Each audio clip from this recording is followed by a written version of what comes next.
ചർച്ച ചെയ്യാം ആക്ഷനിലെ കരുത്തും നടപടികളിലെ സൂക്ഷ്മതയും. ഇന്ന് ഈ ചർച്ചയിൽ പങ്കെടുക്കുന്നത് അഡ്വക്കേറ്റ് ലാൽകുമാർ, ഇടത് നിരീക്ഷകൻ; എൻ ശ്രീകുമാർ, വീക്ഷണം മുൻ editor; Satheesh RH, FEFKA treasurer.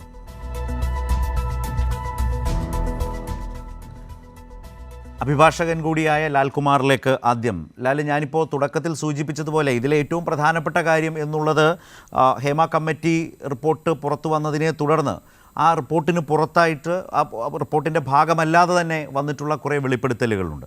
അതേ തുടർന്നാണ് മുഖ്യമന്ത്രി അടിയന്തരമായി യോഗം ചേർന്ന് ഒരു ഉന്നതതല പോലീസ് സംഘത്തെ പ്രത്യേക സംഘത്തെ നിയോഗിച്ചത്.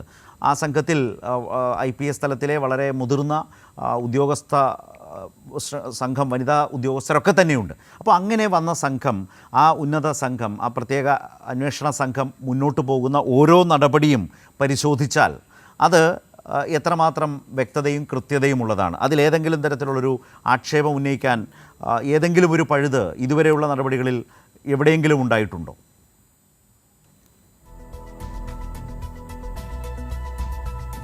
ഇല്ല, ഒരു കാരണവശാലും ഇല്ല.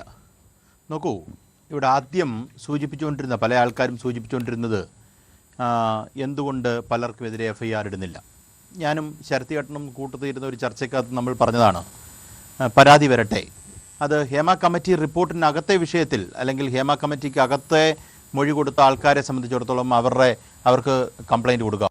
ഇപ്പുറത്ത് വന്നതാണെങ്കിൽ പോലും കംപ്ലയിൻറ്റ് കൊടുക്കുന്ന ഒരു കംപ്ലയിൻറ്റ് പോലീസിന് കൊടുത്തു കഴിഞ്ഞാൽ അത് FIR രജിസ്റ്റർ ചെയ്യുമെന്നും വളരെ സുവ്യക്തമായി നമ്മുടെ അഭിപ്രായം നമ്മൾ പറഞ്ഞതാണ്.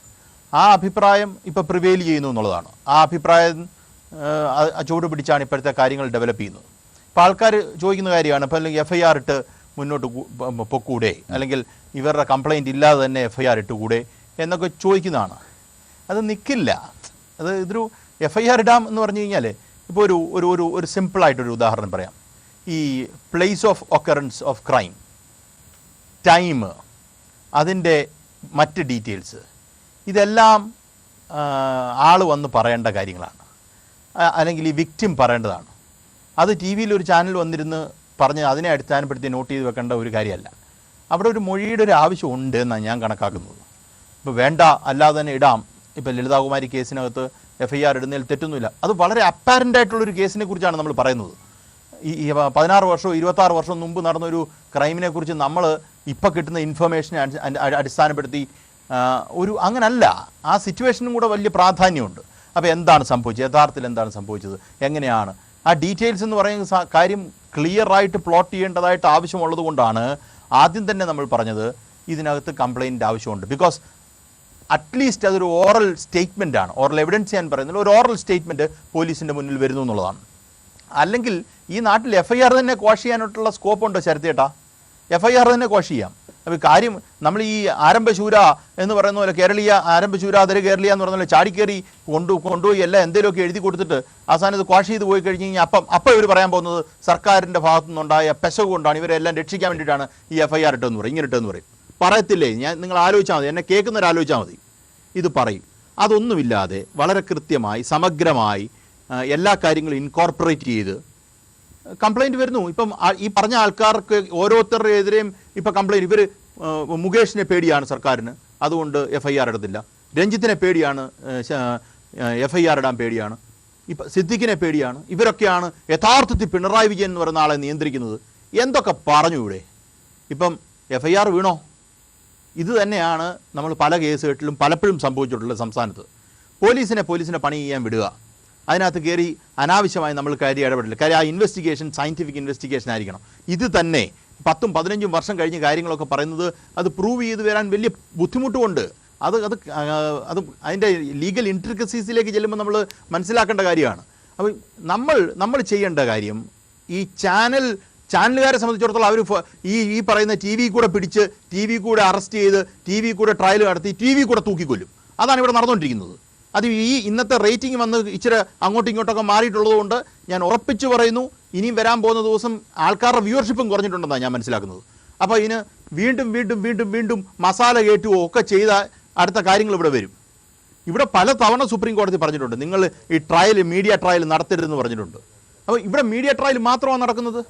ആ മീഡിയ ട്രയൽ നമുക്കൊരു പോയിന്റ് പറഞ്ഞ് അവസാനിപ്പിക്കാൻ പറ്റാത്ത, നമുക്ക് പറയാനുള്ളത് ഒരു ലോജിക്കൽ പോയിന്റ് ആയിരിക്കും, അത് പറഞ്ഞു പോലും അവസാനിപ്പിക്കാൻ പറ്റാത്ത അവസരം കിട്ടാത്ത ഒരു സാഹചര്യം വരും. അപ്പോഴത്തേന് പിണറായി വിജയൻ്റെ കുറ്റമായി, ലോകത്തില്ലാത്തവരെല്ലാം കുറ്റമായി. അപ്പോൾ ഞാൻ പറഞ്ഞു വരുന്നത്, ഈ പറയുന്ന ചാനൽ ഡിബേറ്റുകളുടെ റേറ്റിംഗ് അല്ല ഇൻവെസ്റ്റിഗേഷൻ. സയൻറ്റിഫിക്കിന് വളരെ കൃത്യമായി എവിഡൻസ് കൊണ്ടുവന്നില്ല എങ്കിൽ കോടതി എടുത്തത് കളയും. കാര്യം കോടതിയെ സംബന്ധിച്ചിടത്തോളം തെളിവുകളാണ് പ്രാധാന്യം. ആ തെളിവുകൾക്കനുസരിച്ച് വേണം കാര്യങ്ങൾ നടത്താൻ. ഇപ്പം ദിലീപിൻ്റെ കാര്യത്തിൽ അന്നും പറഞ്ഞതാണ് ആൾക്കാർ ദിലീപിനെ സംരക്ഷിക്കാൻ നോക്കുന്നു. ഇപ്പം ദിലീപ് കിടന്ന് ഇട്ട വരയ്ക്കുന്ന കണ്ടില്ലേ? കാര്യം കൃത്യമായ അന്വേഷണം അവിടെ നടക്കുന്നുണ്ട്. ദിലീപിനെ വെറുതെ വിട്ടേക്കാമെന്ന് ആരെങ്കിലും വിചാരിച്ചോ? ഇല്ല, ഇവരുടെ കൂട്ടത്തിലുള്ള ആൾ തന്നെയല്ലേ. ഇപ്പം മോഹൻലാലിൻ്റെ വലത്തെ സൈഡിലോ ഇടത്തെ സൈഡിലോ ഇരുന്ന ആൾക്കാരാണ്. ഇതുകൊണ്ടൊന്നും കാര്യം അവസാനിക്കത്തില്ല എന്നുള്ള കാര്യം എന്നെ കേൾക്കുന്ന ജനങ്ങൾ വ്യക്തമായി മനസ്സിലാക്കണം. പിന്നെ ഇവിടെ അടുത്തൊരു വിഷയം കൂടെ ഞാൻ പറയാം. മുകേഷുമായി ബന്ധപ്പെട്ട വിഷയമാണ് ഒന്ന് വരുന്നത്. അതുകൂടെ പറഞ്ഞ് എന്നെ അവസാനിപ്പിക്കാൻ അനുവദിക്കണം. മുകേഷ് ഒരു മന്ത്രിയായിരുന്നു എന്നിരിക്കട്ടെ, അദ്ദേഹം നിർബന്ധമായും രാജിവെക്കണം. അദ്ദേഹം ഈ അഡ്വൈസറി കമ്മിറ്റിയിൽ ഇരുന്നത് അദ്ദേഹം അത്രയും ദിവസം അവിടെ ഇരിക്കാൻ പാടില്ലായിരുന്നു. അദ്ദേഹം നേരത്തെ ഇറങ്ങി പോകണമായിരുന്നു. കാര്യം അതൊരു മോറൽ ഇഷ്യൂസ് ഉണ്ട് അതിനകത്ത്. പക്ഷേ അദ്ദേഹം MLA സ്ഥാനം രാജിവെക്കണം എന്ന് പറയുന്നത് ആരാ? കോൺഗ്രസ്സാണ് പറയുന്നത്. ഈ പറയുന്ന പീഡന പരാതി വന്നിട്ട് പീഡനവുമായി എന്നെ പീഡിപ്പിച്ചു എന്ന് വ്യക്തമായി പറഞ്ഞ ശേഷം നമ്മളെ ഡിപ്പാർട്ടഡ് സോളാണ്, എന്നാലും പറയാതിരിക്കാൻ പറ്റില്ല. ഉമ്മൻചാണ്ടിക്കെതിരെ സ്റ്റേറ്റ്മെൻറ്റ് വന്നു. ഉമ്മൻചാണ്ടി രാജിവെച്ചോ? വെച്ചില്ലല്ലോ. കുഞ്ഞാലിക്കുട്ടിക്കെതിരെ മൊഴി വന്നു. കുഞ്ഞാലിക്കുട്ടി MLA സ്ഥാനം രാജിവെച്ചോ? എത്ര പേരുടെ ഈ പറയുന്ന സംസ്ഥാനത്തിൻ്റെ ചരിത്രത്തിൽ അല്ലെങ്കിൽ ഈ രാജ്യത്തിൻ്റെ ചരിത്രത്തിൽ നിങ്ങൾ എടുത്തു നോക്ക്, ആരാണ് ഈ പറയുന്ന തെരഞ്ഞെടുക്കപ്പെട്ട സ്ഥാനത്തു നിന്ന് രാജിവെച്ചിട്ടുള്ളത്? ഒരു MP സ്ഥാനത്തു നിന്നാരില്ല. KC വേണുഗോപാൽ MP സ്ഥാനത്തു നിന്ന് രാജിവെച്ചോ? ഈ നിയമസഭാ കാലത്തിൽ 2 പേരുണ്ടല്ലോ ഈ പറയുന്ന ലൈംഗിക ആരോപണവുമായി ബന്ധപ്പെട്ട് കോൺഗ്രസിൻ്റെ ഭാഗത്ത്, അവർ രണ്ടും രാജിവെച്ചോ? ചുമ്മാ കൊട്ടത്താപ്പിന് വന്നിരുന്ന് അന്നാ മുകേഷ് അങ്ങ് രാജിവെക്കുക എന്നുവെച്ചാൽ വീണ്ടും പരാതി വരുന്നു. പരാതി അങ്ങനെ ഇഷ്ടം പോലെ വരും, അത് അന്വേഷിക്കും. അദ്ദേഹം കുറ്റക്കാരനാണെന്ന് കോടതി പറഞ്ഞാൽ നിങ്ങൾ ശിക്ഷിക്കുന്നതനുസരിച്ച് അദ്ദേഹം പൊക്കോളും. MLA സ്ഥാനം കൂടെ രാജിവെച്ചിട്ട് രാഷ്ട്രീയം കളിക്കേണ്ട പരിപാടിയല്ല ഇൻവെസ്റ്റിഗേഷനും അല്ലെങ്കിൽ കോടതി നടപടികളിലും നമ്മൾ ചെയ്യേണ്ടത്. ഇവർക്ക് പറയാനുള്ള, ഇപ്പം മാധ്യമങ്ങൾ കുറച്ച് പേര് പറയും MLA സ്ഥാനം ധാർമ്മികമായി രാജിവെക്കണ്ടേ. അടുത്ത രസകരമായ ഒരു കാര്യം കൂടെ പറയാം.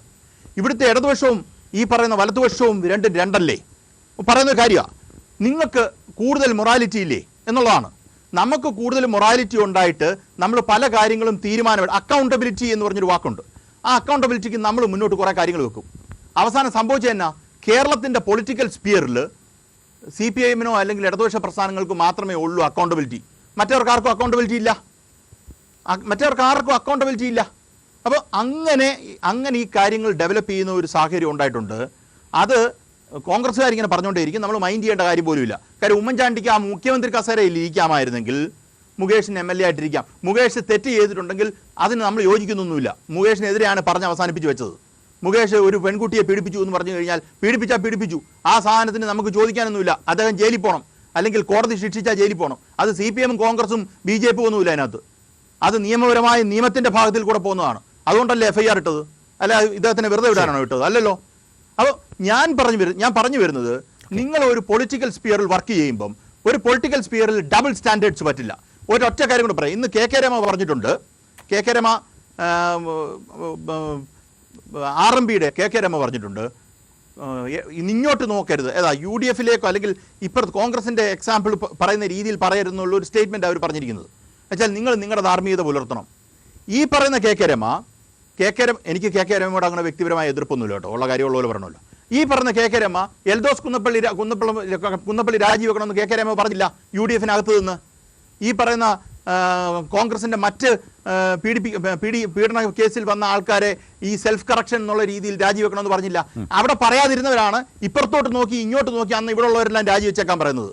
അതിനകത്തൊരു രാഷ്ട്രീയ അജണ്ട ഉണ്ട് എന്നുള്ളതാണ് അവിടുത്തെ ഏറ്റവും വലിയ പ്രശ്നം. നിങ്ങൾക്ക് രാഷ്ട്രീയം കളിക്കാനാണെങ്കിൽ, ഇപ്പുറത്ത് നിൽക്കുന്ന ആൾക്കാരെ ബാക്ക് ഫുട്ടിൽ എത്തിക്കാനാണെങ്കിൽ പറയാം. ഞാൻ ഇപ്പം പറയാം, മുകേഷ് രാജിവെക്കണം. ഞാൻ ആ സ്റ്റേറ്റ്മെൻറ്റ് പറയാം. ആ കുന്നപ്പള്ളി മറ്റേ ആളുടെ അങ്ങ് രാജിവെക്കട്ടെ, ആദ്യം അവരങ്ങ് വെക്കട്ടെ, എന്നിട്ട് ബാക്കി വർത്താനം പറയാം. നിങ്ങൾ ഇറക്കി വിടുന്ന സാധനത്തിനകത്ത് ഈ പറഞ്ഞ കേസ് വെട്ടാണെങ്കിൽ ഇവിടുത്തെ VD സതീശനെതിരെ സ്റ്റേറ്റ്മെൻറ്റ് ഇല്ലേ? VD സതീശനെതിരെ ഒരു സ്ത്രീ ഒരു സ്റ്റേറ്റ്മെൻറ്റ് പറഞ്ഞിട്ടുണ്ട്. VD സതീശൻ രാജിവെക്കണോ? ഞാൻ പറയത്തില്ല രാജിവെക്കണമെന്ന്. അങ്ങനെ രാജിവെക്കാനാണ് ഇവിടെ രാജിവെക്കാനേ ആൾക്കാർക്ക് നേരം കാണത്തുള്ളൂ. പൊതുപ്രവർത്തകർക്ക് അങ്ങനെ മുന്നോട്ട് പോകാൻ പറ്റത്തില്ല. അപ്പം ഒരാൾ കുറ്റവാളിയാണെങ്കിൽ അദ്ദേഹം നിർബന്ധമായും ശിക്ഷിക്കപ്പെടണം. ശരി. ആ ട്രയൽ ഒരു കാരണവശാലും വരാൻ നമ്മൾ പറ്റില്ല. എവിഡൻസ് ഹാജരാക്കുന്നതിനകത്ത് നമ്മൾ കോംപ്രമൈസ് ചെയ്യാൻ പാടില്ല. ശരി. പക്ഷെ അതുകൊണ്ട് അന്ന് അടിച്ചേക്കാം എന്ന് പറഞ്ഞ് ചുമ്മാ ചടപളയെ അങ്ങ് അടിക്കാനായിട്ട് നിന്നു കൊടുക്കാൻ പറ്റത്തില്ല. അത് ഇന്നൊരാൾ പറഞ്ഞിരിക്കുകയാണ്, BJPയുടെ ആൾ പറഞ്ഞിരിക്കുകയാണ്, മുകേഷ് വെളിയിലിറങ്ങിയ കർണം അടിച്ചു പൊട്ടിക്കുമെന്ന്.